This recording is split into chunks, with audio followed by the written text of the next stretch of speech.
എൻ്റെ പേര് അനൂന. എൻ്റെ വീട് വരുന്നത് അങ്കമാലിയാണ്. ഞാൻ ഞാൻ ഞാൻ എൻ്റെ BSc നഴ്സിംഗ് കഴിഞ്ഞിട്ട് OET എഴുതാൻ നിൽക്കുന്നൊരു വിദ്യാർത്ഥിയായിരുന്നു.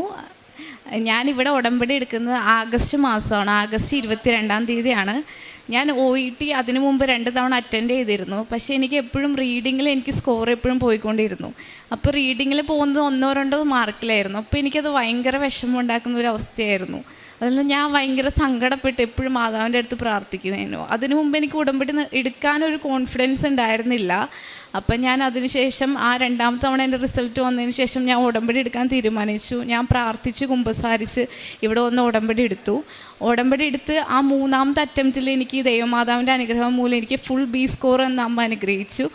അത് ഞാൻ അതിനോടുകൂടെ തന്നെ ഞാൻ എക്സാം ഡേറ്റ് എടുത്തത് നവംബർ 11-ാം തീയതി ആയിരുന്നു. അപ്പോൾ എൻ്റെ ബർത്ത്ഡേ വരുന്നത് നവംബർ 9 അപ്പോൾ ഞാൻ അമ്മേനോട് പ്രാർത്ഥിച്ചിരുന്നു എനിക്കൊരു ബർത്ത്ഡേ ഗിഫ്റ്റ് പോലെ എനിക്ക് എൻ്റെ OET സ്കോർ തരണമെന്ന്. അതുപോലെ തന്നെ അമ്മ എനിക്ക് OET ഫുൾ B എന്ന് അമ്മേനെ അനുഗ്രഹിച്ചു.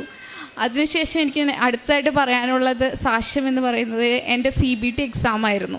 CBT എനിക്ക് OET-നേക്കാളും വളരെ ബുദ്ധിമുട്ടുണ്ടാക്കിയ ഒരു എക്സാം ആയിരുന്നു. കാരണം അതിന് പഠിക്കാൻ പ്രത്യേകിച്ച് ടോപ്പിക്കുകളോ ഒന്നും തന്നെ ഉണ്ടായിരുന്നില്ല.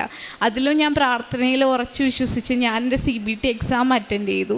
CBT എക്സാമിൻ്റെ ടൈമിൽ ഞാൻ ഇവിടുത്തെ വിശുദ്ധ എണ്ണ, തൈലം, ഉപ്പ് ഇതെല്ലാം ഉപ്പെല്ലാം ഉപയോഗിച്ചിട്ടാണ് ഞാൻ എക്സാമിന് പോയത്. അപ്പോൾ ഞാൻ എണ്ണ എൻ്റെ നെറ്റിത്തും കഴുത്തിലും അതുപോലെ തന്നെ എക്സാം എഴുതുന്ന ടേബിളിലും തൈലം വരച്ചിരുന്നു.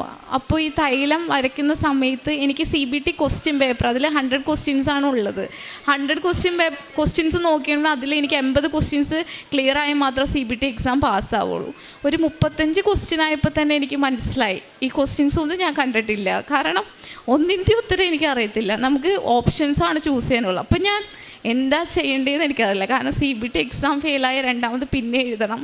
ഞാൻ ഓൾറെഡി ഇത്രയും കഷ്ടപ്പെട്ടാണ് ഇവിടെ വരെ എത്തിയത്. അപ്പം ഞാൻ എന്ത് ചെയ്യണമെന്നറിയാതെ ഞാൻ എണ്ണ വരച്ച ടേബിളിലോട്ട് നോക്കി. ആ സമയത്ത് ഞാൻ ഉടമ്പടി തൈലം വരച്ച ടേബിളിലോട്ട് നോക്കി. അപ്പം ഞാൻ കാണുന്നത് കൈ വിരിച്ച് നിൽക്കുന്ന മാതാവിൻ്റെ രൂപം പെട്ടെന്ന് തെളിഞ്ഞു വന്നു. അപ്പോൾ എനിക്ക് മനസ്സിലായി മാതാവ് തന്നൊരു സൂചനയാണ്. ഉറപ്പായിട്ട് ഞാൻ ഈ എക്സാം ജയിച്ചു. അപ്പം 35 ക്വസ്റ്റ്യൻസ് കഴിഞ്ഞിരുന്നു. എനിക്ക് 80 ക്വസ്റ്റ്യൻസ് ശരിയായാൽ മാത്രമേ എനിക്ക് ജയിക്കാൻ പറ്റത്തുള്ളൂ. അപ്പോൾ പെട്ടെന്ന് ആ രൂപം തെളിഞ്ഞു വന്നപ്പോൾ എനിക്ക് ഉറപ്പായി അമ്മ എന്നെ എന്തായാലും എക്സാം ജയിപ്പിച്ചു തരുമെന്ന്. ഞാൻ പൂർണ്ണ വിശ്വാസത്തോടെ തന്നെ അവിടെ നിന്ന് വിശ്വാസ പ്രമാണം ചൊല്ലി പ്രാർത്ഥിച്ച് എൻ്റെ എക്സാം ഫുൾ കഴിഞ്ഞു. അപ്പോൾ എക്സാമിൻ്റെ റിസൾട്ട് അപ്പം തന്നെ വരും. അപ്പോൾ ഞാൻ എക്സാം വന്നപ്പോൾ എൻ്റെ അടുത്ത ആൾ പറഞ്ഞു ഞാൻ എക്സാം പാസ്സായെന്ന് പറഞ്ഞു. ഞാൻ ഉടനെ ഞാൻ എക്സാം എഴുതിയത് മണിപ്പാൽ പോയിട്ടായിരുന്നു. ഞാൻ അന്ന് തന്നെ അവിടുന്ന് ട്രെയിൻ കയറി ഞാൻ നേരെ വന്ന് കൃപാസനത്തിലാണ്. ഇവിടെ വന്ന് സാക്ഷ്യം ഇവിടെ വന്ന് ഞാൻ അമ്മയുടെ അടുത്ത് പറഞ്ഞ് പ്രാർത്ഥിച്ചതിന് ശേഷമാണ് ഞാൻ എല്ലാവരോടും പറഞ്ഞു. അപ്പോൾ വീട്ടിലെല്ലാവർക്കും സന്തോഷമായി. എല്ലാവരും ഉറച്ചു വിശ്വസിച്ചു ഇവിടുത്തെ അമ്മയുടെ അനുഗ്രഹം മൂലം തന്നെയാണ് ഞാൻ പാസ്സായതെന്ന്. അതിനുശേഷം എനിക്ക് നേരിടേണ്ടി വന്ന ഏറ്റവും വലിയ വെല്ലുവിളി എന്ന് പറഞ്ഞാൽ ഇൻ്റർവ്യൂസ് ആയിരുന്നു. ഈ OET പാസ് ചെയ്യുന്ന ഒരുപാട് കുട്ടികളെ എനിക്കറിയാം. അവർക്ക് ഇൻ്റർവ്യൂസ് തീരെയില്ല. എൻ്റെ കുറേ ഫ്രണ്ട്സ് ഉണ്ട്. അതിലൊരാളായിരുന്നു ഞാനും. ഞാൻ എന്ത് ചെയ്യണമെന്നറിയാൻ എനിക്കറിയാറില്ല. കാരണം എൻ്റെ OET കഴിഞ്ഞിട്ട് ഓൾമോസ്റ്റ് 1 ഇയറിന് മേലെ, ആകെ 2 വർഷം മാത്രമേ ഇത് വാലിഡിറ്റി ഉള്ളൂ. എനിക്ക് എന്താ ചെയ്യേണ്ടതെന്ന് അറിയില്ല. എനിക്ക് ആ സമയത്തൊക്കെ ഞാൻ ഇവിടുത്തെ സാക്ഷ്യം കേട്ടുകൊണ്ടിരിക്കുകയായിരുന്നു. 24 മണിക്കൂറും ഞാൻ ഈ സാക്ഷ്യം കേട്ട് ഞാൻ ഉറങ്ങിപ്പോവും. അച്ഛൻ്റെ ഉടമ്പടി ദാനം ചൊവ്വാഴ്ചകളിൽ ഞാൻ കാണും. അതിൻ്റെ ഇടയ്ക്ക് ഞാൻ ഡ്യൂട്ടി ഉണ്ട്. അത് കഴിഞ്ഞാൽ ഞാൻ വന്ന് ധ്യാനം കൂടാറുണ്ട്, പ്രാർത്ഥിക്കാറുണ്ട്. എന്നും 5:30 എണീറ്റ് പ്രാർത്ഥിക്കും. അങ്ങനെ എല്ലാം ചെയ്ത് ഞാൻ ബൈബിളും വായിച്ച് ഞാൻ കണ്ടിന്യൂ ചെയ്ത് പോകുന്നു. എനിക്ക് എന്താ ചെയ്യേണ്ടതെന്ന് അറിയില്ല. കാരണം ഇത് എനിക്ക് പിന്നെ അറ്റൻഡ് ചെയ്യാൻ എനിക്കറിയില്ല. ഞാൻ മാനസികമായിട്ട് ഭയങ്കര ബുദ്ധിമുട്ടിച്ചു. അപ്പോൾ ഞാൻ അമ്മേനെ ഭയങ്കരമായിട്ട് ചേർത്ത് പിടിച്ചു. അങ്ങനെ ഞാൻ മുന്നോട്ട് പോകുന്ന ദിവസങ്ങളാണ് എനിക്ക് എന്താ ചെയ്യേണ്ടതെന്ന് അറിയാം. കാരണം എനിക്ക് വഴി അടയുന്നോണം കൂടി. പക്ഷെ എൻ്റെ ഉള്ളിൽ വല്ലാത്തൊരു ഹോപ്പ് ഉണ്ടായിരുന്നു. ഇത്രയും വരെ എത്തിച്ച അമ്മ എന്തായാലും എന്നെ കൈവിടത്തില്ല ഒരിക്കലും. ഞാൻ മുന്നോട്ട് പോയി. അപ്പോൾ ഞാൻ എന്താ ചെയ്യേണ്ടതെന്ന് അറിയാതെ എന്നാലും ഞാൻ പ്രാർത്ഥിച്ച് മുന്നോട്ട് പോയി. ആ അവസരത്തിലാണ് അമ്മയുടെ സുഗന്ധാഭിഷേകം എനിക്കുണ്ടായി. അതുപോലെ തന്നെ എൻ്റെ അമ്മയ്ക്ക് വിശുദ്ധ അമ്മയുടെ സൈഡിൽ നിന്ന് ഒരു അമ്മയ്ക്ക് അടയാളങ്ങൾ ഉണ്ടാവാൻ തുടങ്ങി. അപ്പോൾ എൻ്റെ അമ്മ എൻ്റെ അടുത്ത് പറഞ്ഞു ഈ മാർച്ചിനുള്ളിൽ നിനക്ക് ഉറപ്പായിട്ടും ഇതിനൊരു ഉത്തരം കിട്ടുമെന്ന് എൻ്റെ അടുത്ത് അമ്മ പറഞ്ഞു. അതിനുശേഷം ഞാൻ അപ്പോഴും പ്രാർത്ഥിച്ച് ഞാനും അമ്മയും കണ്ണീരൊഴുകി പ്രാർത്ഥിച്ചുകൊണ്ടിരിക്കുകയാണ്. കാരണം അത് തീർന്ന് എന്താ ചെയ്യേണ്ടതെന്ന് നമുക്കറിയാത്തൊരവസ്ഥയിലാണ്. അപ്പോൾ പെട്ടെന്ന് എനിക്കൊരു ഏജൻസിയും കിട്ടുന്നില്ല. ഒരു ഏജൻസിയിലും NHS UK NHSൽ വർക്ക് ചെയ്യാനായിരുന്നു എനിക്ക് ഇഷ്ടമുണ്ടായിരുന്നത്. അപ്പോൾ എന്താ ചെയ്യേണ്ടതെന്ന് എനിക്കറിയില്ല. എല്ലാം ക്ലോസ് ആവാണ്, ഫണ്ട് അവർ റിലീസ് ചെയ്യുന്നില്ല, വാലിഡിറ്റി തീർന്നു. അങ്ങനെ ഒരു അവസരത്തിൽ പെട്ടെന്ന് എനിക്കൊരു ഏജൻസിയിൽ നിന്ന് എന്നെ മെസ്സേജ് അയച്ചിട്ട് പറയണം, ഒരു വേക്കൻസി ഉണ്ട്, നിനക്ക് എപ്പോൾ ഇൻ്റർവ്യൂ അറ്റൻഡ് ചെയ്യാൻ പറ്റും. ഞാൻ പറഞ്ഞു ഇപ്പോൾ തന്നെ അറ്റൻഡ് ചെയ്യാമെന്ന് പറഞ്ഞു. ഞാൻ റെഡി ആണെന്ന് പറഞ്ഞു. അപ്പോൾ അവർ പറഞ്ഞു നാളെ 4:30 നിനക്ക് ഇൻ്റർവ്യൂ ഉണ്ടെന്ന് പറഞ്ഞു. അങ്ങനെ ഞാൻ 4:30 ഇൻ്റർവ്യൂവിന് അറ്റൻഡ് ചെയ്യാൻ റെഡി ആയിട്ട് പിറ്റേ ദിവസം റെഡി ആയിട്ട് നിൽക്കുവാണ്. അപ്പോൾ ഇൻ്റർവ്യൂവിൻ്റെ സമയത്ത് സാധാരണ ഒരു NHS ഇൻ്റർവ്യൂ എന്ന് പറഞ്ഞാൽ 3 പേര് മിനിമം 3 പേര് നമ്മൾ ഇൻ്റർവ്യൂ ചെയ്യും, 2 പേര് നമ്മൾ അസസ് ചെയ്യും, ഒരാൾ സ്കോർ ചെയ്യും. പക്ഷേ എൻ്റെ ഇൻ്റർവ്യൂവിന് ജസ്റ്റ് ഒരു മാനേജർ, ആ ഹോസ്പിറ്റലിലെ മാനേജർ മാത്രമേ ഉണ്ടായിരുന്നുള്ളൂ. ആൾ എൻ്റെ അടുത്ത് നോർമലായിട്ട് സംസാരിച്ചു. പക്ഷെ ആ സംസാരിച്ച ഒരു ഇംഗ്ലീഷ് സ്ലാങ് എന്ന് പറഞ്ഞാൽ ഒരു മനസ്സിലാവാത്ത, എന്താണ് അവർ ചോദിച്ചതെന്ന് പോലും എനിക്കറിയത്തില്ല.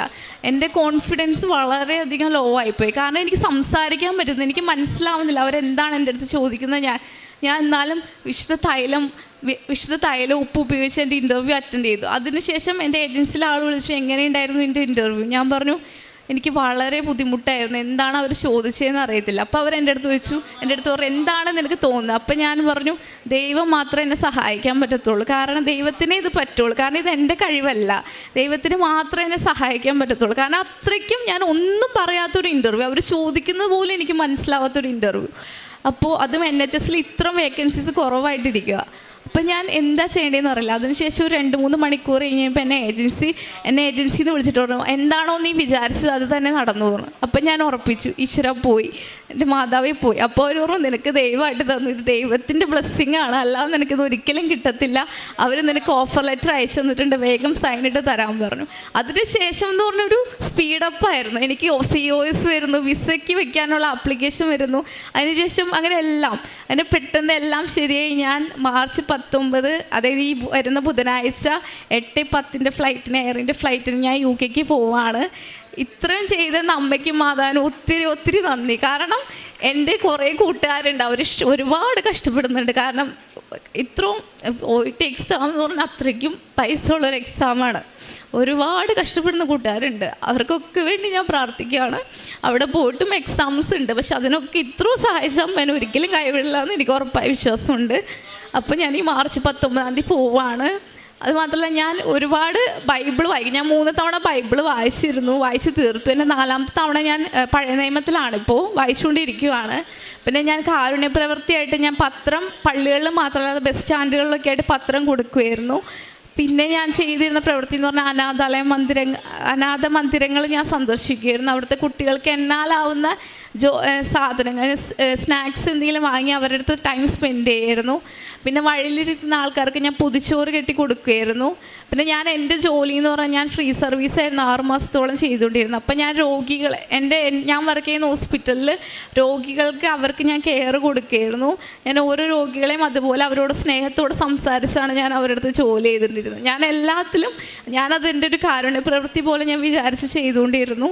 ഇനി ഞാനിത് കണ്ടിന്യൂ ചെയ്യും. കാരണം എനിക്കൊരു വല്ലാത്ത അത്ഭുതമാണ് എൻ്റെ ജീവിതത്തിൽ നടന്നത്. എവിടെയും ഒരു വേക്കൻസി ഇല്ലാത്തൊരവസ്ഥയിൽ എന്ത് ചെയ്യുമെന്ന് അറിയാത്ത ഒരു സിറ്റുവേഷനിലാണ് മാതാവ് എനിക്ക് ഇത്രയും വലിയൊരു അനുഗ്രഹം എനിക്ക് തന്നത്. പക്ഷെ എനിക്ക് ഉറപ്പുണ്ടായ ഒരു കാര്യം, ഇത് ഞാൻ തുടങ്ങിയിട്ടുണ്ടെങ്കിൽ മാതാവ് എനിക്കിത് ലാസ്റ്റ് എന്തായാലും തരുമെന്ന് എനിക്ക് ഉറപ്പായ വിശ്വാസം ഉണ്ടായിരുന്നു. എൻ്റെ വിശ്വാസം എന്നെ രക്ഷിച്ചു.